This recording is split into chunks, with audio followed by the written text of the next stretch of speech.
들어가요. 올해부터 감정평가사 시험에. 그래서 이제 그 부동산 개론 과목이 들어가기 때문에요. 아마 여러분 이제 문제가 지금은 우리밖에 없었잖아요.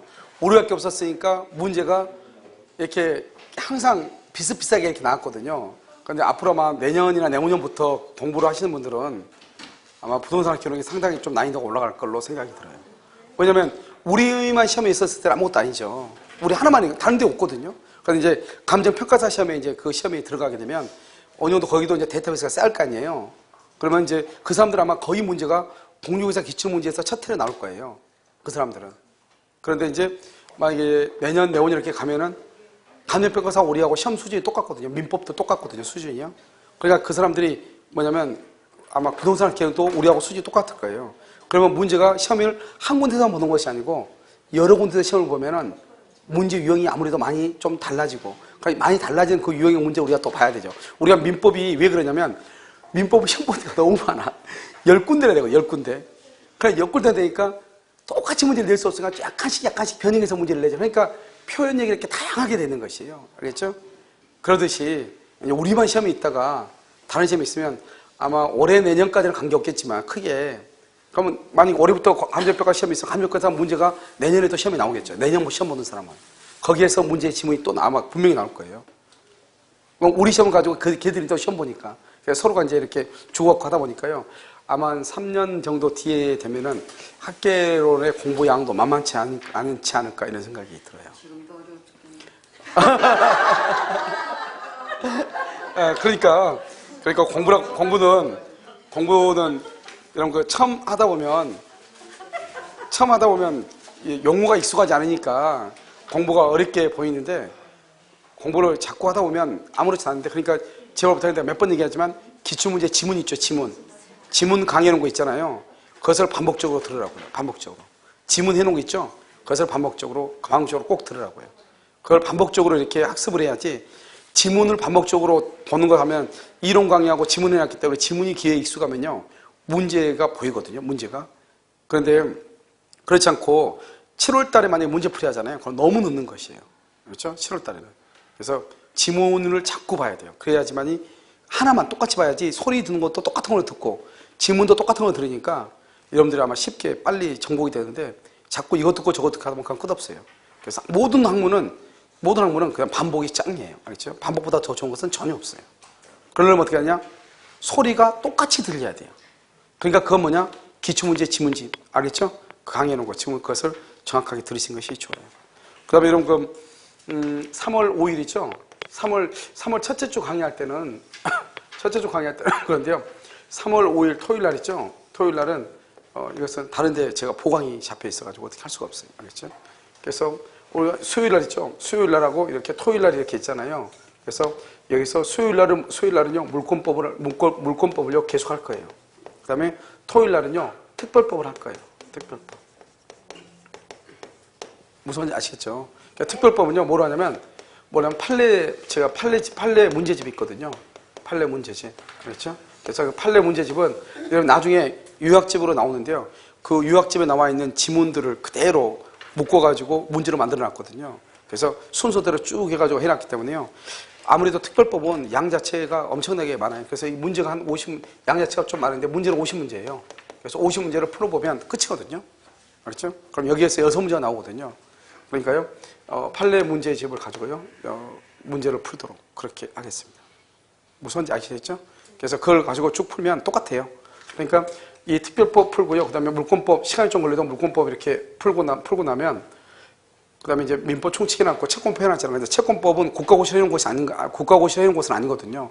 그래서 채권법은요, 국가고시 다시 하고 나면 그것만 계속 해주세요. 판례집 문제풀이 해놓으면 이 문제집 문제풀이를 계속 보시고, 알겠죠? 그러니까 민청 계속 보시고, 물권법 계속, 똑같은 걸 계속 보란 말이죠. 그 다음에 이론 강의는 내가 들었으면 더 이상 듣지 마시고, 무슨 말인지 알겠죠? 그래서 다른 외부 수강생들은 이론 강의를 이렇게 들어야 되겠지만, 그렇지 않고 여러분들 같은 경우는 일단, 문제풀이와 같이 겸하기 때문에요. 문제풀이를 반복적으로 들으시는 말이죠. 그리고 만약에 강의가 빠지면 그 부분만 가서 집에 가서 들어보시면. 무슨 말인지 알겠죠? 내가 오늘 지금 학원에 못 나오신 분들 있잖아요. 그분들은 이 강의를 이론 강의를 들어야 되겠죠. 그리고 듣고, 그 다음에 또 이걸 계속 들으려고 하지 마시고, 강의는 계속 스케줄을 짜가지고 계속 뭐를 들으라는 거예요. 그래서 여기서 물권법하고 기출문제 우리가 쭉. 그 다음에 다음 주 수요일 날 있죠? 수요일 날 안 될 것 같은데요? 문제를요, 우리 그 물권법 지금 공부하고 있죠? 물권법 기출문제 지문하고 있잖아요. 여기서 강의하면 아무 풀이 없으니까 항상 문제풀이 한다고 했잖아요.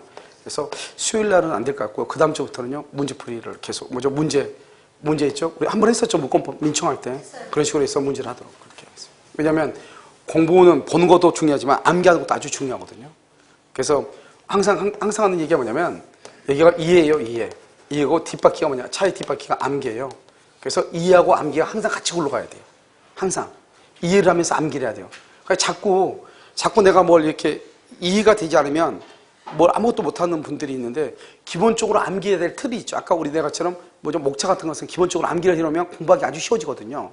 그러니까 기본적으로 우리가 암기를 해야 될 부분도 있단 말이죠. 물론 이해가 먼저 되고 암기를 해야 되는 것도 있지만, 어떤 것들은 암기를 함으로써 이해가 되는 것들이 또 있거든요. 알았죠? 그래서 서로가 시너지 효과가 있기 때문에요. 자꾸 듣고 그냥 그냥 듣고 말아버리면 안 되고, 다시 반복적으로 그것을 책으로 이렇게 글자로 봐가지고 암기라는 게 아주 중요해요. 그렇죠? 공부를 하는 것은 하는 순간에 점수가 올라가는 건 아니지만, 어느 한 고비만 딱 넘기면 그다음부터는 아무것도 아니에요. 그렇죠? 자, 그 다음에 이제 뭘 보냐? 담보 책임을 봐요.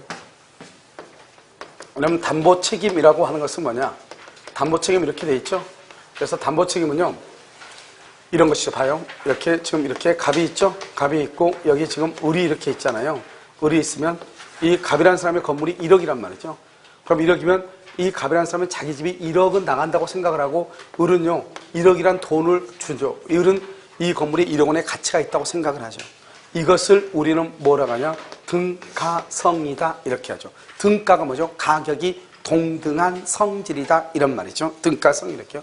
그런데요, 이 건물을 사가지고 와서 딱 봤는데 뭐가 문제가 되냐면 이렇게 되는 것이에요. 이렇게요. 이 건물이요, 이 건물이 이렇게 하자가 생긴 거예요. 하자가 생겨가지고 건물 가격이 너무나 싼 거예요. 그런데요, 을이 주는 돈 있죠, 돈. 을의 돈은 하자가 없는 거잖아요. 1억이라고 하는 돈은요. 그래서 어떻게 되죠?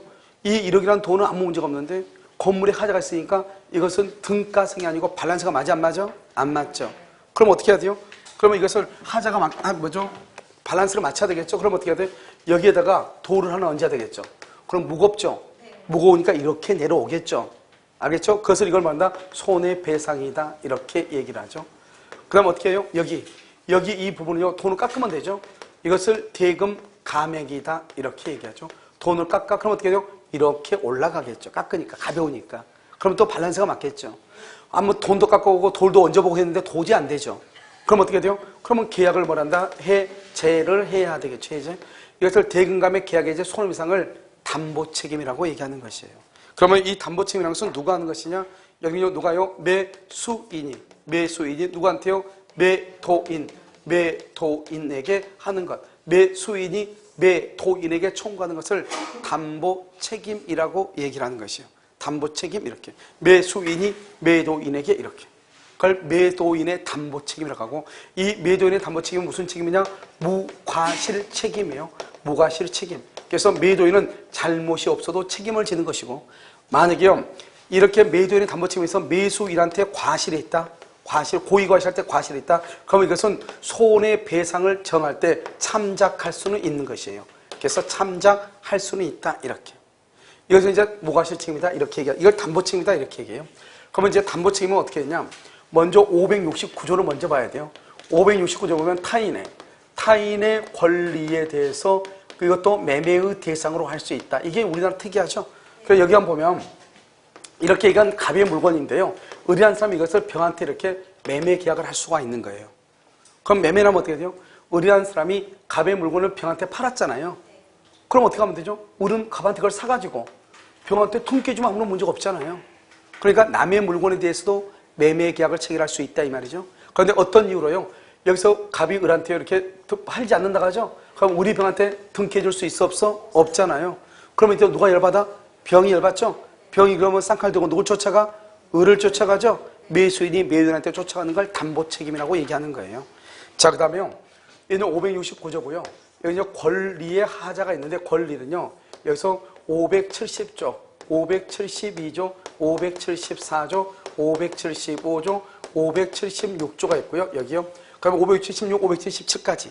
그 다음에 여기 578조가 있고요. 579조가 있고요.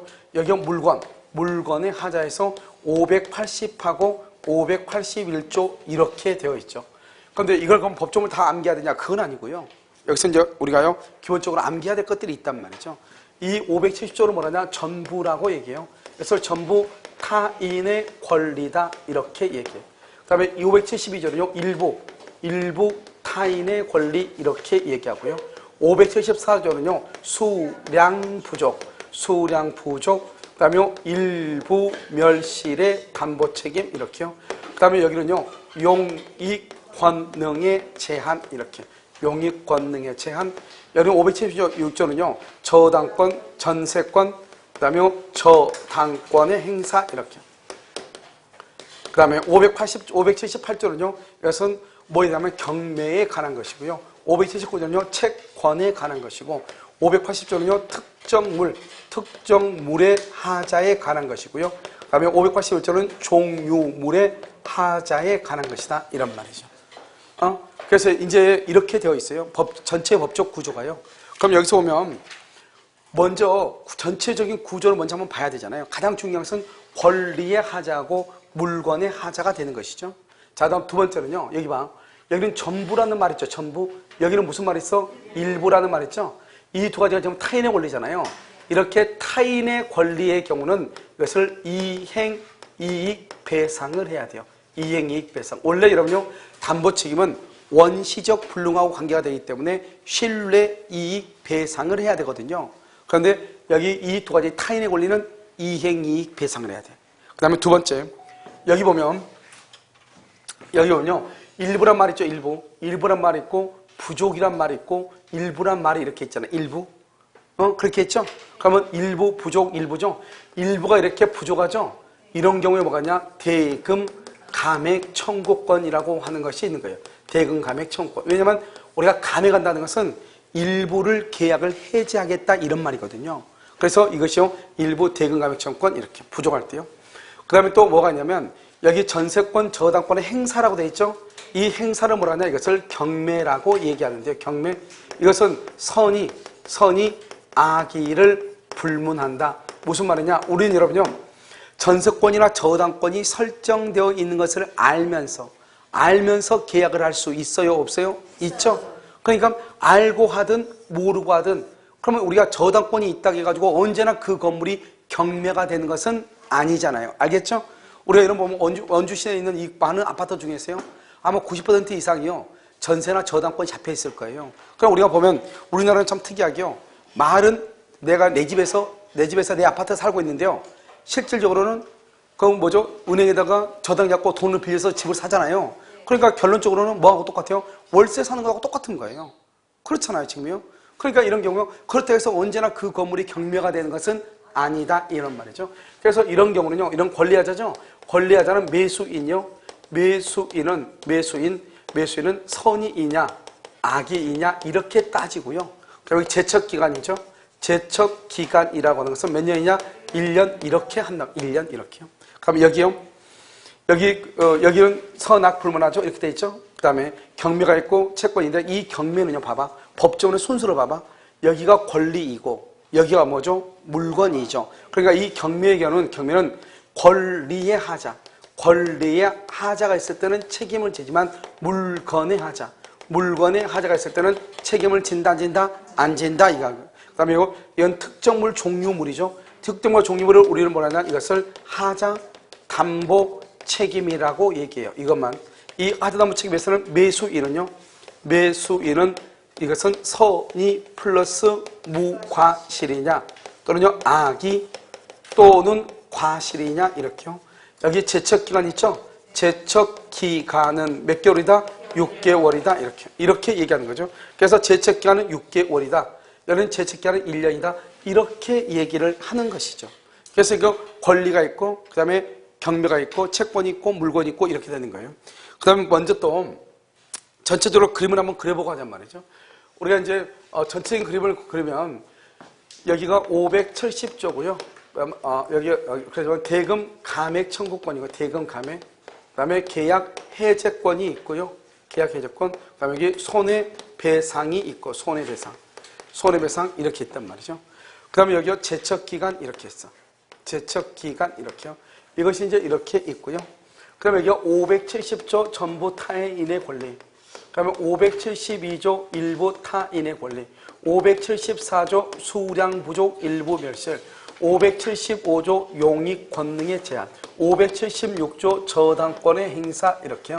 여기까지가 뭐냐면 여기까지 이렇게 되어 있죠. 그다음에 여기는요 580조 581조 이런 특정물이고요. 특정물 그다음에 여기는 종료물 이렇게 되어 있죠. 이렇게 되어 있죠. 그다음에 여기를 보면 여기는 대금 감액청권이죠. 여기는 계약 해제권이죠. 여기는 제척 기간이죠. 이렇게 되어 있단 말이죠. 그럼 여기 대금 감액이죠. 이렇게 대금 감액, 선의 악의, 계약 해제권도 선의 악의 이렇게 나누어 선이 있고 악의가 있으니까 이렇게요. 이렇게 한단 말이죠.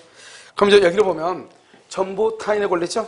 여기는 일부 타인의 권리, 수량 부족, 용익권 등 저당권 행사, 그다음에 특정물 종류물 똑같으니까 이렇게 놔두면. 그럼 여기서 위에는 선이고 밑에는 악이에요.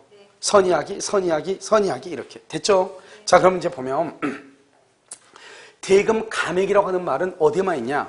전체적인 그림을 먼저 설명하는 거예요. 대금 감액이라는 것은 일부가 부족을 해야 될 거 아니에요. 그러니까 이런 보면 일부 타인에 걸리고 수량 부족이잖아요. 여기에만 대금 감액이란 말이 있고 다른 데는 대금 감액이란 말이 없는 거예요. 여기는요 선의하고 악의가 있는데 여기는 선의는 있고 악의는 없는 거예요. 왜 그런가? 여러분 뭐라고 그랬어요? 저 569조에서 우리는 타인 소유임을 알면서도 매매 계약을 체결할 수 있어요? 없어요? 있다. 남의 것인 걸 알면서 계약을 체결할 수가 있죠? 그러니까 선의 악의를 불문하는 거예요. 됐죠? 그러면 여기는 수량 부족은 남의 것을 알면서 남의 것이에요. 부족한 걸 알면서 산 사람한테 만약에 10개 만 원인데요. 9개 만 원이라고 되어 있는데 그걸 굳이 산 사람을 보호할 필요는 없잖아요. 그래서 악의는 보호되지 않고 선의만 보호되는 거예요. 그 다음에 계약의 해제권이라고 되어 있죠. 계약의 해제와 손해배상은요. 해제는 어떻게 하냐? 해제는 항상 우리 민법의 대원칙이야. 목적을 달성할 수 없을 때 목적을 달성할 수 없으면 해제하고 손해배상은 손해가 있을 때 손해배상을 하는 거예요. 손해가 있을 때. 그럼 여기서 어떻게 되냐? 해제권은요. 선의. 해제하고 손해배상은 선의는 다 있는 거예요. 선의. 그런데 여기요. 특정물하고 종류물은 뭐라고 하죠? 선의 플러스 뭐라고 한다? 무과실이라고 얘기하죠. 선의 플러스 무과실, 선의 플러스 무과실. 여기는 다 뭘 할 수 있다? 계약 해제와 손해배상을 다 하는 거예요. 그 다음에요. 여러분 제척기간이라고 돼. 또 한 가지 뭐냐면 여기요. 저당권 행사 우리 아까 했었죠. 저당권의 행사를 할 때는 선의하고 악의를 따진다 안 따진다? 안 따진다. 왜냐하면 우리가 저당권이나 전세권이 있다고 하는 것을 알면서 계약을 체결할 수 있어 없어? 있어. 알고 계약을 체결했다고 해서 언제나 경매가 되는 것은 아니다 이 말이죠. 그러니까 여기는 또 누구도 들어가냐? 악의도 이렇게 들어가. 악의도 이렇게. 악의도. 선의 악의가 다 돼. 이렇게. 자, 그다음에 해제권은 계약의 목적을 달성할 수 없을 때 해제한다고 그랬죠. 여러분 봐봐. 전부가 타인의 권리거든요. 전부가 남의 것이라잖아요. 전부가. 그러면은 1%라도 내 것이 있어 없어? 없죠. 그러면 계약의 목적이 달성이 된다 안 된다? 안 되죠. 그래서 여기도요. 선악 불문하고 계약을 해지하는 거예요. 여기도 선악 불문하고 이렇게. 알겠죠? 됐죠? 자, 그럼 봐봐. 우리는요. 선악 불문하고 계약을 해지하는 것이 몇 개가 있어? 2개가 있죠? 여기 하나 있죠? 전부 타인의 권리하고 어디하고? 저당권 행사죠? 이 2가지는 제척기간이라는 것이 없어요. 몇 년 안에 청구한다? 이게 없어 또. 그러니까 아주 간단하죠. 자, 그 다음에 여기 권리하자는 모두 몇 년이라고 그랬죠? 1년이죠. 그래서 여기는 안날로부터 1년, 여기로 1년, 여기서 1년 이렇게요. 그런데 여기는 악의도 있죠, 악의. 악의가 여기는요, 악의죠. 여기는 계약을 체결한 날로부터 1년. 여기는 지금 뭐라고? 안날. 여기는 뭐라고? 안날로부터 1년, 한날로부터 1년 이렇게. 됐죠? 자, 여기는요, 안날로부터 6개월 이렇게. 이게 완전히 다르죠, 6개월. 여기는 몇 년? 권리하자는 몇 년? 1년. 권리는 1년. 알겠죠? 여기는 몇 개월? 6개월 이렇게 차이가 있죠. 그럼 이제 이 그림이 담보 책임이 전부 다예요. 이 그림만 암기하면 되거든요. 근데 이 그림을 암기하려면 어떻게 해야 돼요? 시간이 뭐가 무슨 말인지 알아야지 암기가 될 거 아니에요. 그래서 여러분 우리 책에는 이것이 여기에 나와 있고 이것이 여기에 나와 있어. 반대로. 그렇게 얘기하면 여러분이 암기 못해요. 그것을. 알겠죠? 대한민국의 모든 책이 이것은 여기에 나와 있고 이 부분은 여기 가로 부분에 나와 있어. 알겠죠? 그러면 절대로 그것은 암기를 못해. 그러니까 이렇게 해야 돼. 왜 하냐면 계약의 해제와 손해배상은 선의는 다 된다. 아주 간단하잖아요. 선악불문하고 되는 것들이 있다. 뭐다? 저당권. 저당권은 뭐를 불문한다? 선악을 불문하고 계약 해제 손해배상. 그런데 우리가 계약의 목적을 달성할 수 없을 때 해제한다. 그것은 뭐다? 여기요. 전부 타인의 권리다. 그 다음에 대금 감액은 일부가 부족할 때만, 일부 타인의 권리하고 소량 부족 일부 몇실에만. 그런데 일부 타인의 권리는 타인의 권리인 것을 알면서도 계약을 할 수 있죠. 선악불문한다. 소량 부족은 누구만? 선의만. 제척기간은 선악불문하고 계약을 해제하는 경우는 제척기간이라는 것이 없다. 남은 연다 몇 년이다? 권리는 몇 년? 1년. 그 다음에 뭐죠? 물건은 몇 개월? 6개월이다. 이렇게. 아무것도 아니잖아요. 참 여기서부터 이제 그럼 우리가 뭘 보냐? 전부 타인의 권리가 무엇인지 이런 것만 알면 되죠. 자, 지금부터 설명을 해요. 봐. 우리가요, 이렇게 갑이 있죠? 갑하고 이렇게 을하고 있잖아요. 갑이 술이 만취가 됐어요. 만취가 된 상태에서 을하고 계약을 했어요. 그러면 을은 소유자다 아니다? 소유자다 아니다? 아니죠. 소유자가 아닌데 이 을이요, 갑하고 사가지고 자기 앞으로 등기가 있다고 해가지고 이 사람이 매도인이 돼. 매도인이 돼가지고 을이 이것을 병한테 파는 거예요. 병이 매수인이 되는 거예요. 병이 매수인. 그런데 결국은 자기 앞으로 등기가 되어 있다고 할지라도 이 등기는 유효이다, 무효이다? 무효죠. 누구 것이다? 갑의 것이다.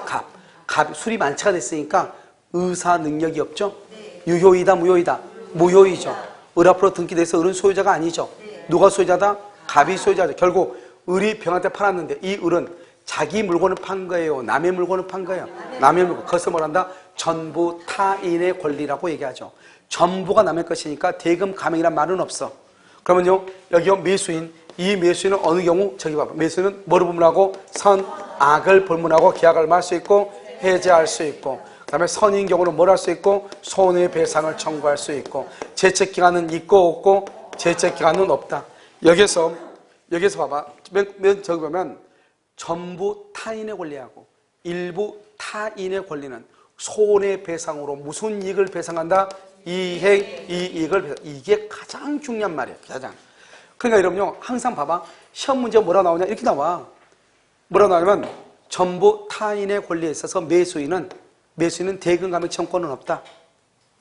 그 다음에 선악을 불문하고 계약을 해지할 수 있다. 1번. 전부 타인의 권리에 관한 담보 책임에 관한 사무에 많은 것을 틀린 것은 1번. 매수인이 선의인 경우 대금 감액을 청구할 수 있다. OX, X. 대금 감액은 없죠? 2번. 선의의 매수인은 계약을 해지할 수 있다. 3번. 악의의 매수인은 계약을 해지할 수 있다. 4번. 선의의 매수인은 이행이익 배상을 청구할 수 있다. 제척기간은 없다. 이런 식으로 문제가 나온다니까. 알겠죠? 이게 아무것도 이것만이에요. 그러니까 이게 지금 문제 1번이야. 문제 1번 이게. 그러니까 여러분요, 전부 타인의 권리는 선악불문하고 대금 감액 청구권이 없고, 선악불문하고 계약을 해지할 수 있고, 선인 경우에 손해배상을 청구할 수 있고, 제척기한은 없고. 근데 선인 경우만 하죠. 이때는 무슨 이익배상이다? 여기요, 일부 타인의 권리하고 전부 타인의 권리는 무슨 이익이다? 이행이익이다. 이 이행이익이란 이 말이 중요하다니까. 이 말이. 알겠죠? 이게 지금 문제라니까. 지금 이게 하나가 문제라고. 무슨 말인지 알겠죠? 그 다음에 봐봐요. 그 다음에 이제 여기 매도인 봐봐. 그러면 이 매도인은 자기가 소유자라고 생각을 했잖아요. 그런데 소유자도 아니다. 아니잖아요. 그럼 여기서 뭐냐? 여기서는요, 매도인이 선의인 경우. 여러분, 매도인이 선의이죠. 왜냐하면 자기가 소유자라고 생각을 했죠. 매도인이 선의인 경우 계약을 해제권을 행사한다 이 말이죠. 이건 571조예요. 여러분요, 담보 책임은 누구한테 하는 게 담보 책임이에요? 매수인이 매도인한테. 그런데 여기는요, 매도인이 선의인 경우 해제를 한다 이 말이죠. 이것은 담보 책임이 아니다? 아니다. 담보 책임은 매수인이 매도인에게 하는 게 담보 책임이라고. 그런데 여기는요, 매도인이 계약을 해제하죠. 그러니까 담보 책임이 아닌 거예요. 무슨 말인지 아시겠죠? 그러면 여기서 여러분 보면 선인 경우 계약을 해제한다 이렇게 돼 있잖아요. 그러면 해제하는데 문제는 뭐예요? 매수인이 선일 수 있고 매수인이 악일 수 있잖아요. 그럼 매수인이 선이면은 뭐를 청구할 수 있죠? 손해배상을 청구하죠. 매수인이 악일 때는 손해배상을 청구한다 못한다? 못하잖아요. 그럼 매수인이 선일 때 손해배상 청구하죠. 그러니까 어떡하냐? 선의의 매도인이 계약을 해지하긴 해지하는데 매수인이 선의일 때는 손해를 배상하고 계약을 해지하고 매수인이 악일 때는 손해배상 없이 계약을 해지한다 이 말이죠. 알겠죠? 571조. 자, 그 다음에 여기요. 두 번째는 뭐가 중요하냐면 572조 말을 봐봐. 말을 일부 타인의 권리이죠. 가면 574조. 574조 수량부족. 그 다음에 일부 멸실의 담보 책임이죠. 그러면 이 말을 봐봐. 이 말을 예를 못하면 봐. 일부가 남의 것이다 이 말이고 수량이 부족하다는 말이고. 그러면 이 지금 갑이라고 하는 사람이 100평의 땅을 을하고 계약을 했어. 언제? 2월 1일 날 을하고 계약을 했다 이 말이죠. 100평을. 그런데 여기요 3월 1일 날 측량을 했어. 측량을 하니까 100평이에요. 100평인데 문제는 100평 안에 여기 30평 100평 중에서 30평이 병소유다 이 말이죠. 병소유. 이렇게. 여기 뭐냐면 여기서 갑이라는 사람이 100평이에요. 100평을 을하고 2월 1일 계약을 했어요. 3월 1일 날 측량을 하니까 70평밖에 없더라 이 말이죠. 여기요. 100평이라고 계약했는데 70평밖에 없더라 이 말이죠. 이것을 수량 부족이라고 얘기하고 여기는 100평을 계약했는데 2월 1일 날 3월 1일 날 측량하니까 정말로 100평이더라. 그런데 그 안에 30평이 병 것이더라. 이걸 뭐라고 그래? 일부가 뭐예요? 일부 30평이 누구? 병 것이더라. 일부 타인의 권리라고 그래. 이 말하고를 이해를 못하면 문제의 정답이 5000% 빠지는 거예요.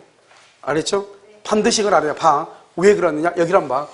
일부 타인의 권리하고 수량부족 일부 멸실은 다 똑같아. 다 똑같죠? 다 똑같은데 여기서만 달라. 여기 하나만 달라. 여기 하나만. 여기 수량부족은 악의 경우 대금 감액이 없고 일부 타인의 경우는 악의 경우 대금 감액이 있단 말이죠. 이거 하나만 틀리고 나머지 다 똑같잖아. 다 똑같아. 그러니까 여기에서 이것이 일부 타인의 권리인지 수량 부족인지 무슨 말인지 모르면 안 된다. 그러면 항상 문제는 뭐라고 나와? 이렇게 나와. 갑과 을이 100평에 대해서 계약을 했는데 그 중에서 30평이 병의 소유. 그 중에서 30평이 병의 소유. 이 말이 꼭 나와. 일부 타인의 권리. 100평을 계약했는데 처음부터 70평밖에 없는 경우. 그것을 수량 부족이라고 그래. 수량 부족. 일부 타인의 권리는 30평이 남의 것이다 이 말이잖아요. 그 말을 이해를 해야죠. 그런데 우리가 여기서 선이다 악이다 이런 말을 하잖아요. 여기 보면 573조가 빠졌죠. 573조는 제척기간인데 제척기간 여기 선인 경우하고 선인 경우는 안 날로부터 몇 년? 1년이고 악인 경우는 계약을 체결한 날로부터 1년 안에 청구한다 이 말이죠. 그럼 여기서 계약을 체결한 날이 뭐냐? 한 날은 2월 1일 얘기해. 2월 1일. 계약을 체결한 날. 즉 을이 계약을 체결할 때 100평 중에서 30평이 병의 것이라는 것을 알고 계약했냐? 알고. 그걸 악이라고 얘기해. 계약을 체결할 때 모르고 했느냐? 그걸 선이라고 해.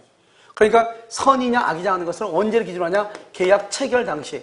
계약을 체결할 당시를 기준으로 해가지고 계약을 체결한 날을 기준으로 해가지고 계약을 체결할 때 100평 중에서 30평이 병의 것이라고 하는 것을 알고 했느냐 모르고 했느냐. 알고 했다 악이, 모르고 했다 선이 이렇게. 그러면 악인은 언제부터? 계약을 체결한 2월 1일부터 다음에 2월 1일까지 이 말이죠. 그러면 선인은 안날이죠. 그럼 안날이니까 뭐냐? 3월 1일 날 측량을 했더니 100평 중에서 병의 것이 30평이 있더라. 이것을 안날이냐? 이건 안날이 아니라고. 왜? 우리는 아까 말해서 569조에서 타인 소유임을 알면서 계약을 체결할 수가 있다 없다? 있다. 알겠죠? 남의 소유임을 알면서 계약을 체결할 수 있다 이 말이죠. 그래서 남의 것이 하면서 계약을 체결할 수 있으니까 그러면 어떻게 하면 되는 것이냐? 간단하죠. 이 갑이라고 하는 사람이 갑이요 병한테 가가지고 30평을 사가지고 을한테 등기해주면 되지. 아무 문제가 없죠? 그런데 언제 문제가 되죠? 병이 안 팔았을 때 문제가 되죠. 그러면 등기해줄 수 있다 없다? 없죠. 그래서 갑이 병한테 찾아가겠죠. 제발 좀 팔아라. 내가 을한테 맞아주겠다. 이렇게 얘기하죠. 그러니까 병이 뭐라 하냐? 대문이가 크게 쓰러져. 을한테 가서 맞아 죽어라. 이렇게. 언제요? 5월 1일 날. 5월 1일 날. 더 이상 남는 을한테 팔 수 있다 없다? 없다. 최종 통보를 하죠. 최종 통보. 이렇게 최종 통보를 하게 되면 어떻게 돼요? 이제 갑은 30평을 취득해서 을한테 등기를 해줄 수 없다고 하는 것을 알았어 몰랐어? 알았죠. 그것을 안날이다 이렇게 얘기하는 거예요. 측량한 날이 아니고. 왜? 우리는 남의 물건인 것을 알면서도 계약을 체결할 수 있거든. 무슨 말인지 아시겠죠? 그래서 어때요? 최종적으로 통보를 했다. 5월 1일. 그 5월 1일 이것을 뭐란다? 암날이라고 얘기하고 2월 1일을 뭐란다? 계약을 체결한 날이다. 이렇게. 그래서 여기 매수인이죠? 매수인은 여기서 쓰면 돼. 매수인 저기서 선악 불문하고 뭐란다? 대금 감액을 청구할 수 있고, 선인 경우는 뭘 할 수 있고, 손해배상을 청구하고, 선인 경우는 뭐라고? 계약을 해제하고, 그 다음에 여기 선인 경우는 언제부터? 암날로부터 1년이고, 악인 경우는 언제부터? 계약 체결한 날로부터 1년이다. 이렇게. 이게 문제라. 이게 문제라니까? 일부 탄핵 권리에 관한 설명이 많은 것을 틀린 것은 선의의 매수인에 한해서 대금 감액을 청구할 수 있다. OX, X. 선의의 경우 손해배상을 청구하는데 그때는 뭐죠? 이행이익배상인데 신뢰이익배상을 한다. OX, X. 이런 식으로. 그 다음에 선의인 경우는 한 날로부터 1년이다. 이렇게. 알겠죠? 이게 문제라니까요, 지금. 응? 그럼 여기는요, 여기는 수량 부족 일부 멸실이라고 돼 있죠. 그러면 수량 부족 일부 멸실은 100평을 계약했는데 70평밖에 안 되죠. 그렇다고 해서 수량 부족이라고 얘기하잖아요. 수량 부족이라고 얘기하려면 항상 뭐라고 하냐 이렇게 해야 돼. 평당 100만 원에 평당 100만 원에 100평을 계약했다. 100만 원에 100평을 계약을 했다. 그래서 얼마다? 1억이다 이 말이죠. 그래서 평당 100만 원에 100평을 계약해서 1억이다. 이렇게 해야 돼. 항상 이 말이 있어야 돼. 평당 얼마 이렇게. 이것을 우리는 뭐라고 하냐? 수량을 지정한 매매다 이렇게 얘기해. 매매 또는 임대차다 이렇게 얘기해. 이러면 혹시 여기 혁신도시 있죠? 혁신도시에 지금 상가 있죠? 상가 아마요. 상가 거기 임대료를 정할 때 그냥 적당히 얼마 이렇게 하지 않을 거예요. 평당 얼마 이렇게 할 거예요. 평당 3만 원 이렇게. 그러면 100평이면 300만 원이 되는 것이죠. 무슨 말인지 알겠죠? 그걸 수량을 지정한 임대차라고 해. 평당 얼마? 그걸 수량을 지정한 매매라고 얘기해. 그것을 뭐라고 한다? 아파트 분양이죠. 이런 아파트 분양할 때 어떻게 해요? 여기 평당 얼마죠? 아파트 평당 1,000만 원. 이렇게 해서 우리 분양하죠? 그걸 수량을 지정한 매매라고 얘기하는 거예요. 알겠죠? 그냥 반드시 이 말이 있어야 돼. 이 말. 그것을 수량 부족이라고 얘기를 하는 거예요. 그냥 등기부상 얼마예요? 등기부상? 100평인데요? 그럼 얼마에 파실 건데요? 나는 1억을 받아야 될 것 같은데요? 그럼 이렇게 합시다. 그런데 가서 측량하니까 90평이야. 그러면 1,000만 원을 반환해달라고 청구할 수 있는가? 그건 못하는 거예요. 알겠죠? 반드시 계약을 할 때 어떻게 해야 돼? 평당 얼마라고 정해야 돼. 그런데 면적이 부족해. 부족한 것만큼 대금을 깎아달라고 하는 거예요. 그런데 퉁쳐가지고 이거 얼마에 팔 거예요? 1억에 팔 건데 그러지 말고 9천 합시다. 9천 했어. 몇 평이에요 근데요? 100평인데요? 이렇게. 그런데 5평이 부족해. 그럼 5, 9, 45. 그러면 4, 5, 40에서 450만 원 반환 청구가 되는 거야. 된다 안 된다? 안 된다 이 말이죠. 무슨 말인지 지금 아시겠죠? 반드시 뭐라고 돼? 평당 얼마 이렇게. 그럼 봐 여기. 그럼 여기 매수인이죠? 이 매수인은 그럼 어떻게 돼요? 매수인은 어떻게 하냐? 뭐라 한다? 먼저 선인 경우. 선인 경우 다른 거 안 되죠? 선인 경우 안에서 대금 감액, 그 다음에 계약 해제, 그 다음에 손해배상. 알겠죠? 그럼 암날로부터 몇 년? 1년 이렇게. 1년. 이렇게 선인 경우에만. 이것을 수량 부족 일부 멸시다 이렇게 얘기하는 거예요. 됐죠? 자, 그러면 575조는요. 575조는 용익 권능의 제한이에요. 그럼 용익 권능의 제한이란 말이 뭐죠? 이러면 이런 말이 이러면요. 중개하다 보면 이런 일은 비일비재할 거예요, 앞으로요. 저쪽에서요. 집을 판다고 그랬어. 내가 집을 판다고 그랬어. 우리 집에 세대를 사는 사람이 있어. 내가 물어보죠. 이사 비용 줄 테니까 나갈래요? 물어봐. 그러면 이사 비용 주면은 중간에 나간다고 얘기하죠. 그럴 때 완전히 의사가 다르지. 집주인하고 을하고. 을은 임차인의 이 기회에 돈 좀 뜯어가야 되겠다. 마음을 딱 독하게 먹고 있죠. 그래서 적어도 300에서 500 정도를 받아야지. 왜? 나 아니면 집을 못 파는데 내가 중간에 나간다 하니까 집 파는 거잖아요. 그래서 한 300에서 한 500 정도 받아야 되겠네. 을은 얘기하죠. 갑은요. 이사 비용 주기로 했죠. 이사 비용 물으니까 포장이사 얼마요? 70만 원이라고 하네. 그러면 이거 30도 줘야죠. 100만 원 주면 되겠다. 이렇게 생각한단 말이죠. 둘이 얼마라고 계약을 안 해. 그런데 와가지고 중도금하고 잔금 받아서 주인이 을한테 돈 주죠. 돈을 딱 던져주는데 봉투가 너무 얇죠. 얼굴색이 변하죠. 갑자기 뭐라고 한다?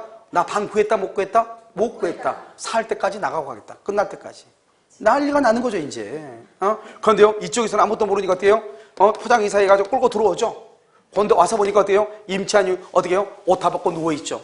나가라 말 할 때 못한다. 못하죠. 이때 이제 문제가 생기는 거 아니에요. 그러니까 이 매수인이 가만히 땅을 샀는데, 건물을 샀는데 들어와서 보니까 사용하고 수익할 수가 있더라 없더라? 없더라. 그것을 용익 권능의 제한이다 이렇게 얘기하죠. 알겠죠? 어느 경우에 못 하는 거죠? 이렇게 가방 있고 여기 을이 매수인인데 여기가 이 사람이 3월 1일인데요. 이미 이 건물에는 이미 2월 1일 날 유치권이 있는 거예요. 계약력이 있는 임차인이 있는 거예요. 그 다음에 전세권이 있는 거예요. 전세권이 이렇게. 그 다음에 또 토지. 갑하고요. 여기 을하고요. 3월 1일 날 계약을 했거든요. 그런데 이미 여기는요. 이미 여기는 여기 A라고 하는 사람이 2월 1일 날이요. 2월 1일 날 여기 유치권이 있죠. 여기 계약력이 있는 임차권이 있죠. 여기 전세권이 있죠. 지상권이 있죠. 막 이런 것이 있단 말이에요. 지역권이 있다고 했는데 지역권이 또 없네. 맹지인데 지역권이 없어. 길도 없네. 이 말이죠. 그러면 사용하고 수익할 수 있다 없다? 없다. 이거죠. 아주 간단하죠. 그랬을 때 이 매수인은요. 매수인은 누구인 경우? 선인 경우를 안에서 계약을 뭐라고? 해제하고 손해배상을 청구하고 안 날로부터 몇 년이다? 1년이다. 그런데 여기에서는 꼭 이 말이 나와. 해제. 계약의 해제는 계약의 목적을 뭐 할 수 없을 때? 달성할 수 없을 때. 그러니까 계약의 목적을 달성할 수 있다? 있다 그러면 해제는 못하고 손해배상만. 계약의 목적을 달성할 수 없다? 그러면 해제도 하고 손해배상도. 계약의 목적을 달성할 수 없다? 없다? 그러면 해제도 하고 손해배상. 있다? 그러면 손해배상만. 알겠죠? 여기 꼭 이 말이 나와. 이걸 575조다 이 말 아니에요 지금. 무슨 말이겠죠? 용익 권능의 제한이다 이 말이에요. 그러니까 내가 지금 여기서 설명하는 것은 다른 게 중요하죠. 이 박스 하나만 알면 되는데 전부 타인의 권리란 말이 무슨 말인지 일부 타인의 권리란 말이 무슨 말인지 이 말을 알아 이 말이죠. 이게 뜻이 무슨 뜻인지. 그다음 마지막으로 저당권의 행사죠. 그러면 저당권의 행사는 뭐예요? 저당권의 행사는 이 건물이 이렇게 했죠. 이 건물이 5억짜리예요. 5억짜리인데 을한테 이미요 2억 원의 저당이 잡혀 있어요. 저당이. 그런데 저당이 잡혀 있는 이 건물을 나중에요 여기 병이라는 사람이 매수인이죠. 매수인이요 얼마에 사냐? 5억에 사는 경우가 있고 3억에 사는 경우 두 가지가 있다 이 말이죠. 그럼 여러분 5억에 샀다는 말이 무슨 말이죠? 그러면 돈을요 다 주면서 갑한테 너가 2억 갚고 저당권 등기 말소해라 이 말이죠 지금. 그 다음에 여기 3억을 주고 샀다는 말은 무슨 말이죠? 병이 2억을 자기가 끌어안겠다 이 말이죠. 그런데 자기가 끌어안았는데 나중에 돈은 못 갚으면은 담보책임이라는 게 있어 없어? 없죠 이것은. 자기가 책임을 져야지. 여기서 문제죠. 5억을 다 줬는데 이 사람이 돈을 갚지 않아서 처음부터 경매가 됐어. 경매가 돼가지고 처음부터 소유권을 아예 취득하지 못한 경우가 있고 일단 병 앞으로 일단 등기를 했어. 등기를 했어. 그러면 다시 뭐죠? 소유권을 뭘 했다? 취득했어. 누가? 병이. 그런데 나중에 뭐가 이루어져? 경매가 되어가지고 소유권을 뭘 한다? 상실한 경우가 있죠. 경매가 돼가지고. 그 다음에요 만약에 내가요 5억짜리를요 건물을 5억에 샀는데 2억이 없다고 해서 경매가 된다 그러면 난리가 나는 거잖아요. 그러니까 할 수 없이 병이요 2억을 빌려가지고 대신 돈을 갚을 수 있죠. 그것을 우리는 뭐라냐? 출재라고 하죠. 출재는 뭐죠? 내 주머니 속에서 돈이 나간다 이 말이죠. 출재 비용. 그러면 얼마죠? 여기 3억 2억이죠. 출재 비용 상환 청구권이라고 하는 것이 나와. 출재 비용 상환 청구권 이렇게. 이 세 가지를 얘기하는데 그러면 우리는요. 저당권이 있다고 해가지고 언제나 경매가 되는 것은 아니잖아요. 그러니까 저당권이 있다고 경매가 되니까 선악을 불문하고 계약을 뭐하고 해제하고 손해배상을 청구한다. 선악 불문하고 여기요 선악을 불문하고 출제 비용 상환을 청구할 수 있다 이 말이죠. 제책기간은 있다 없다? 없다. 무슨 말인지 알고 있으면 되죠. 그런데 여기가 중요하죠. 여기는 뭐가 똑같냐? 이런 우리가 가등기 배웠죠. 가등기 하면 어떻게 돼요? 여기요 1번 이 갑이 여기 2번요 을한테 이렇게 가등기를 하죠. 가등기하고 난 다음에 3번 이렇게 병한테 처분하죠. 그런데 나중에 이 을이 가등기에서 을이 번등기를 하죠. 번등기하면 병의 등기는 직권으로 뭐 한다? 직권으로 뭐를 해? 말소를 하죠. 말소. 자 그럼 봐봐. 병은요 일단 갑한테 취득했죠. 그런데 가등기에서 무슨 등기가 돼? 여기 번등기가 되니까 병의 등기가 직권으로 뭐가 돼? 말소가 되죠. 그러니까 여기요 가등기가 되어 있는 건물을 매수한 자가 본등기가 됨으로써 직권 말소가 되면은 병은 갑한테 쫓아가는 거예요. 뭐를 불문하고? 선악을 불문하고 계약을 해제하고 손해배상을 청구하는 거예요. 무슨 말인지 알겠죠? 몇 조? 576조다 이 말이죠. 뭐를 불문하고? 손해배상, 선악을 불문하고 출제비용 상환청구권. 죄책감이 있다 없다? 없다. 이렇게 되는 거예요. 자, 그 다음에 특정물, 종료물이라고 돼 있죠. 자, 그럼 봐봐. 여기서 중요한 것은 하자 담보 책임이죠. 하자 담보 책임이요. 여기서 하자라고 하는 것은 뭐냐? 하자는 객관적 하자다. 이렇게. 객관적 하자설. 이렇게. 이러면요. 봐. 지금 우리 학원이요. 학원이 뭐죠? 온도가요. 1번 덥다. 2번 춥다. 3번 적당하다. 몇 번이에요? 적당해요? 어떤 사람은요? 공기가요. 차갑다고 느낄 수 있죠. 어떤 사람은요. 땀이 나니까 덥다고 느낄 수 있죠. 그것을 주관적이라고 해. 그러니까요. 우리 학원에 보면 온도가요. 높다 낮다. 여름 좀 있어 여름에 이제 보면 이제 에어컨 가지고 난리를 치죠. 어떤 사람은 끓어가고 어떤 사람은 켜라가고. 그건 누구요? 목소리가 커야 돼. 그때는. 그걸 뭐라 하죠? 그걸 주관적 하자. 주관적 하자. 그걸 주관적 하자. 그러니까요. 이놈의 에어컨이요. 춥다 그러면요. 가서 꺼버려. 그럼 옆에 사람은 뭐라고? 아, 저 사람 왜 끄는 거야? 왜? 주관적 하자가 있죠. 왜? 자기는 지금 덥단 말이야. 하자가 있죠. 자기는 너무 춥단 말이야. 그것도 하자죠. 그러니까 다 하자인 것이에요. 적당해야 되는데. 그러니까 누구의 입맛에 맞을지 모르죠. 그러면 얼굴이 좀 두꺼워야죠. 알았죠? 그리고 한 번요. 이렇게 쌍시옷이 자연스럽게 나온 사람들. 이런 사람들이 건드리면 아무도 말 못하죠. 알겠죠? 그러니까 그건 주관적 하자죠. 그런데요. 그렇게 하면 저 물건이 하자가 있는지 없는지 어떻게 알아요?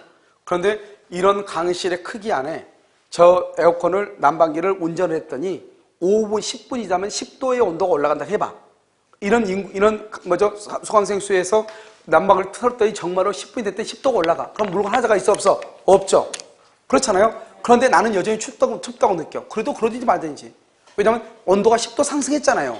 그러면 하자가 없는 것이에요. 그것을 객관적 하자라고 얘기하는 것이에요. 알겠죠? 그것을 객관적 하자다 이렇게. 그 다음에 우리가 이제 확대 손해라고 하는 것이 있거든요. 확대 손해요. 확대 손해는 의무 위반. 의무 위반 플러스 귀책 사유가 있어야 돼. 귀책 사유. 확대 손해 여러분 뭐냐면 이거예요. 천정이 새. 천정이래서 죄송해요. 옥상이 새. 옥상이 금이 가가지고 방수 처리가 안 돼가지고 비가 새요. 그러면요. 옥상에 하자가 있죠. 그럼 옥상만 하자가 있어야 되잖아요. 근데 비가 새면은 바로 밑에 벽을 타고 들어오죠. 벽지가 그 밑에 층 벽지가 어떻게요? 손해가 되죠. 그래서 확대 손해가 그래요. 그럼 그 확대 손해는요. 원래는 어떻게 해야 돼요? 방수 처리가 잘 돼서 하자가 없어야 되죠. 근데 하자가 있죠. 그러면 의무 위반이 있어야 돼. 그 의무 위반에 대해서 잘못이 있어야 돼. 하자가 있다는 것을 알면서도 무슨 말인지 알겠죠? 이것을 뭐란다? 의무 위반에다가 귀책 사유가 있어야 된다 이 말이죠. 이 두 가지가 있을 때 그것을 뭐란다? 확대 손해에 대해서 책임을 진다 이렇게 얘기를 하는 것이에요. 무슨 말이겠죠? 그래서 우리가 하자 담보할 때 하자라고 하는 것은 객관적 하자를 얘기하는 것이다. 그 다음에 확대 손해는 이런 것을 얘기하는 것이다. 그러면 하자로 해서 손해배상을 할 때 매수인의 잘못이 있다. 그러면 손해배상 액수를 정할 때 매수인의 잘못을 말 수 있다. 참작할 수 있다. 이렇게. 그 다음에 우리가요. 특정물하고 뭐가 있냐? 여기요. 종류물이라고 하는 것이 있죠. 이런 봐봐 여기. 이 책걸상이 바로 종류물이거든요. 생긴 게 애들이 생기가 다 똑같이 생겼잖아요. 알겠죠? 그런데 특정물이라는 것은 뭐냐? 아파트. 이런 아파트는요. 똑같은 설계로 만들었어도 101호하고 102호하고 가치가 같아요? 틀려요? 틀리죠. 그게 바로 건물을 어떻게 관리했느냐, 조망권이 어떻게 형성되어 있냐 다 다르단 말이죠. 그러니까 그런 것을 특정물이라고 그래. 알겠죠? 그런데 이 종류물의 경우 이제 뭐가 먼저 종류물이요? 종류물의 경우는 자 봐봐. 이 종류물의 물건이죠. 그런데 여기가 100세트를 주문했는데요. 운반 도중에 10세트가 다리가 부러졌어. 10세트가 다리가 부러졌단 말이죠. 그럼 어떻게 해야 돼요? 계약을 해제해야 되겠어? 다시 갖다 달라고 해야 돼? 다시 갖다 달라고 해야죠. 그래가지고 10세트가 다시 왔어. 그럼 아무런 문제가 있어 없어? 없죠. 그것을 뭐라고 하냐? 완전물 급부 청구권이라고 얘기를 해. 그래서 이제 완전하게 물건이 왔죠. 왔으면 이제 더 이상 이제 완전하니까 계약을 해지할 수 있어요 없어요? 해지할 수 없죠. 손해배상을 청구할 수 있어요 없어요? 손해배상 청구할 수 없죠. 그런데 10세트를 더 가져오라 했더니 안 가져와. 그러면 학원을 할 수 없거든요. 그럼 어떻게 돼요? 계약의 목적을 달성할 수 없으니까 계약을 해제를 해. 해지하고 손해가 있으면 다시 손해배상을 말할 수 있다? 청구할 수는 있다. 이걸 트라이앵글이에요. 이것은 뭐냐? 완전물 급부를 청구하면은 퍼펙트하죠. 완전물 급부 청구. 그런데 완전물 급부를 청구하지 않고 계약을 해지했다? 손해가 있으면 뭐를 청구할 수 있다? 손해배상을 청구할 수 있다. 이것을 하자담보 책임이다. 이렇게 얘기를 해요. 됐죠? 그러니까 이것은 여러분요. 어려운 것이 아니고 지금 내가 몇 번 얘기했는데 박스만 보면 되는데 이 박스를 보기 전에 이 말이 무슨 말인지를 알아야 되잖아요. 용익 권능이란 말이 무슨 말인지, 수량 부족이란 말이 무슨 말인지, 일부 타인의 권리가 무슨 말인지 그 말을 아는 게 중요하단 말이죠. 자, 그 다음에요. 경매를 봐봐. 지금 봐. 이 갑이죠. 갑이 있고 을이 저당권자예요. 저당권. 이 사람이 채권자죠. 채권자고요. 이 사람이 여기서 1억을 빌려줬거든요. 돈을 안 갚으니까 이 건물이 병한테 이것을 경락인이죠. 그래서 경락인, 그래서 여기가 경매대금이 1억이 나왔거든요. 이 1억 원을 저당권자가 뭐죠? 1억 원을 뭐 한다? 1억 원을 배당 받아가죠. 배당금 이렇게요. 배당 받아가죠. 이렇게 했는데요. 일단 이 경매가요 유효해야 돼요. 경매가 무효가 되면 담보 책임이라고 하는 것은 없는 거예요. 그 다음에요. 이 건물에 권리의 하자가 있죠. 권리의 하자가 있고 물건의 하자가 있는데 물건의 하자는 안 되고 권리의 하자만 돼요. 자, 무슨 말이냐? 좀 설명을 해요. 이런요, 내가 지금 이게 우리 집인데요. 우리 집이 경매가 된다는 거예요. 그런데 유리창이 한 장 깨진 거예요. 내가 지금 우리 집이 경매가 돼. 그러면 깨진 유리창을 다시 유리창을 끼워가지고 경매를 당해야 돼. 2장 더 깨고 경매 당해야 돼. 2장 더 깨야죠. 그렇잖아요. 그럼요. 내 물건이 지금 경매당한 게 억울한데 어디다가 또 물건을요? 그러니까 유리창 깼다는 것은 물건의 하자잖아요. 물건의 하자는 경매하고 관계가 없는 거예요. 권리의 하자가 있어야 돼. 그 건물을 경락받았을 때 임차인이 없다고 해가지고 내가 경락을 받았는데 경락을 받아보니까 임차인이 있더라 이 말이죠. 알겠죠? 그때 뭐죠? 경매에 있어서 담보 책임을 묻는 거지 물건 자체 하자가 있는 것은 담보 책임이 아니에요. 그 다음에 또 하나 이 땅을 내가 경락을 받아가지고 거기다가 건물을 짓고 싶어요. 그래서 경락을 받았는데 그게 그린벨트 지역이어가지고 건물을 못 짓는다는 거예요. 무슨 말인지 알겠죠? 그것을 뭐라고 하냐? 법률의 제한이다 이렇게 얘기하는 거예요. 법률의 제한이 붙어 있는 거예요.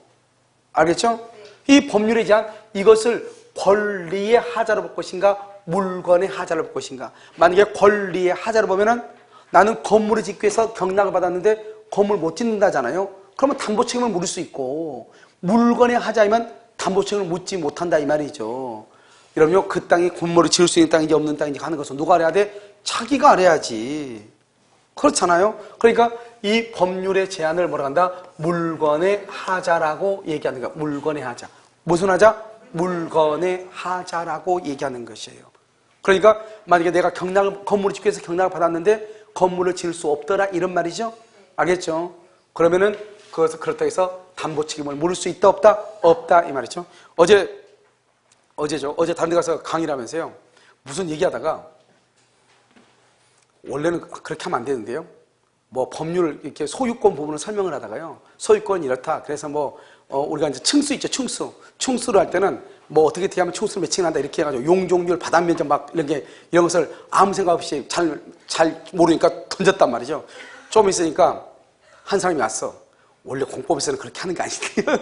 그러니까 층수를 정할 때, 그럼 층수할 때 지하실은 포함 안 해요? 네. 그래.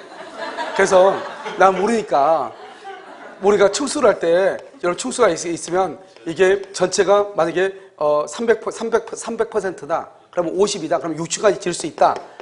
그런데 지하를 2층 봤으면 위에 4층밖에 못 한다 그랬더니 한 사람이 손 들고 공법에서는 그렇게 안 한다. 그래서요. 바로 시인을 했어요. 미안하다고. 알겠죠? 그래서 지하는 안 포함 안 해요? 그래. 아무튼 그럴 때는요 빨리 또 고개를 빨리 숙여야지 고개를 요 빳빳하게 들고 있으면 큰일 나요. 알겠죠? 그래서 공법 내가 모른다고 바로 그냥. 알겠죠? 그 말이 맞구나. 그 학생 똑똑한 학생이네요. 그래서요 다른 사람 근데 왜 가만히 있었지? 다른 사람 다 가는데 그 사람이 얘기하는 거예요. 그러지 않고 그때 왜 지하 2층, 지상 3층 우리 이렇게 얘기하지 않아요? 지상 2층, 지하 3층 뭐 이런 식으로. 그래서 5층짜리 건물이다. 일반적으로 말을 그렇게 하는데 법으로는 그렇게 얘기하지 않는다. 빨리 시인을 했어요. 그래서 아무튼 무슨 말 하겠죠? 권리하자. 물건의 하자는 된다 안 된다? 안 된다. 법률적 제한을 물어본다? 물건의 하자로 본다. 담보 책임이 있다 없다? 없다. 그럼 여기서요. 지금 이 상태에서 누가 매도인이고 누가 매수인이냐? 이게 중요해. 이 상태에서 누가 매도인이고 누가 매수인이냐? 경락인이? 매수인이죠. 여기요, 이 사람이 누구다? 이 사람이 채무자, 경락받은 사람이 경매된 사람이 누구다? 매도인이죠. 자기께 팔렸으니까. 그러니까 여러분요, 이 매수인이 매도인한테 채무자한테 책임을 묻는 거예요. 그러니까 여기서요, 이 매도인이 누구냐? 채무자죠. 채무자가 1차적으로 책임을 지는 거예요. 1차적으로 책임. 그 다음에 이 사람이 책임을 못 지죠? 그러면 배당받은 채권자가 2차적으로 책임을 지는 거예요. 이게 최근에 정답으로 가장 많이 했어요. 뭐라 나오냐? 배당받은 채권자가 무조건 책임을 진다, 이렇게. 원래 이런 담보책임이니까. 담보책임은 누가 져야 돼? 매도인이 져야 되니까 매도인이 책임을 져. 채무자가 1차적으로. 채무자가 책임을 지지 않을 때 2차적으로 저당권자가 책임을 지는 거예요. 무슨 말인지 아시겠죠? 자, 그 다음에 여기요. 이 사람 매수인이죠? 그러면 우리가 경매에서는 경매는 대금 감액, 그 다음에 계약 해제, 그 다음에 뭐냐? 손해배상이 있는데요. 원칙적으로 손해배상은 없는 거예요. 원칙적으로. 왜 원칙적으로 손해배상이 없죠? 여러분 생각해봐요. 내 집이 지금 경매를 당하죠? 그런데 경매당한 것도 억울한데 손해배상까지 하라고 해봐. 걔는 죽었지. 그렇지 않고 지금 열받아가지고 화풀이할 데 없는데요. 와가지고 당신의 건물이 하자가 있어가지고 손해배상을 해야 되겠습니다. 알았어, 와. 해가지고 바로 묻어버리지. 그렇잖아요. 그래, 여러분 생각 한번 해보세요. 그러니까 원래요. 담보침에서는 뭐는 없다? 손해배상은 경매에서는 없다. 경매에서는. 그런데 갑의 건물이 경매가 되니까요. 이 건물에 하자가 있단 말이죠. 하자가 있으면 그걸 알려줘야 되는데 하자가 있는 걸 알려주지 않아. 왜? 경매가 되니까 열받으니까. 하자가 있는 것을 알려주지 않는 것. 그때 예외적으로 하자가 있는 것을 뭐 하지 않는다? 고지하지 않죠. 그럴 때 예외적으로 뭐 한다? 손해배상 책임을 지고 원칙적으로 손해배상 책임을 진다 안 진다? 안 진다. 아주 중요해. 1차적으로 누가 책임진다? 채무자가 진다. 1차적으로 채무자. 무슨 하자만? 권리하자. 법률하자는 된다 안 된다? 안 된다. 알겠죠? 이것을 우리는 경매에 있어서 담보책임이다 이렇게 얘기하는 것이죠. 이것은 이제 담보책임이고요. 물론 이제 채권인데 그것은 뭐 시험에 거의 안 나오니까 놔두고요. 그래서 여러분 보면 어떻게 보느냐? 이 표를 보는 방법 봐. 표를 보는 방법 잠깐 설명해. 지금 이제 뭔지는 대강 알았잖아요. 그러면 뭐냐? 대금감의 계약해제 손해배상이 가장 크죠. 대금감의 계약해제 손해배상 세 가지가 있다. 자, 두 번째. 그러면 대금감액은 일부가 부족이란 말이 있어야 된다. 일부가 부족. 그래야지 깎아달라가죠. 일부 탈익 원리 수량 부족. 일부가 부족. 일부 탈익 원리 수량 부족. 그 다음에 계약 해지하고 손해배상은 선의는 다 된다. 선의는 다 된다. 다시 대금 감액은 일부가 부족일 때. 두 번째, 계약 해지와 손해배상은 누구는 다 된다? 선의는 다 된다. 그 다음에 세 번째, 저당권은 뭐를 불문한다? 선악을 불문한다. 뭐를 불문? 선악을 불문한다. 그 다음에 네 번째, 전부 타인의 권리는 그것은 계약의 목적을 달성할 수 없죠? 그러니까 뭐를 불문한다? 선악 불문. 그래서 여러분요, 담보책임은 네 가지만 정확하게 알면 되는 거예요. 첫 번째 대금 감액은 일부 부족이란 말이 있을 때. 두 번째, 계약 해지와 손해배상은 선의는 다 된다. 저당권은 선악을 불문한다. 네 번째, 전부 타인의 권리는 선악 불문하고 계약을 해지할 수 있다. 이렇게. 됐죠? 그러면 여기다 또 하나 더 붙으면 선악 불문하고 계약을 해지하는 전부 타인의 권리와 그 다음에 저당권 행사 이 두 가지는 뭐가 없다? 제척기간이 없다. 권리는 몇 년이다? 1년. 물건은 몇 개월? 6개월이다. 선의는 언제부터? 안날. 악의는 언제부터? 한날. 이게 끝이에요. 알겠죠? 그러니까 이 표를 보기 위해서 지금껏 이렇게 설명을 한 것이에요. 무슨 말이겠죠? 그래서 이 표를 보고 내가 스스로 해석할 수 있으면 돼요. 그 다음에 전부 타인의 권리하고 일부 타인의 권리, 타인의 권리에서는 무슨 이익이다? 이행, 이익, 배상이다 이 말이죠. 아시겠죠? 잠깐 쉬었다가요. 임대 찾아보도록.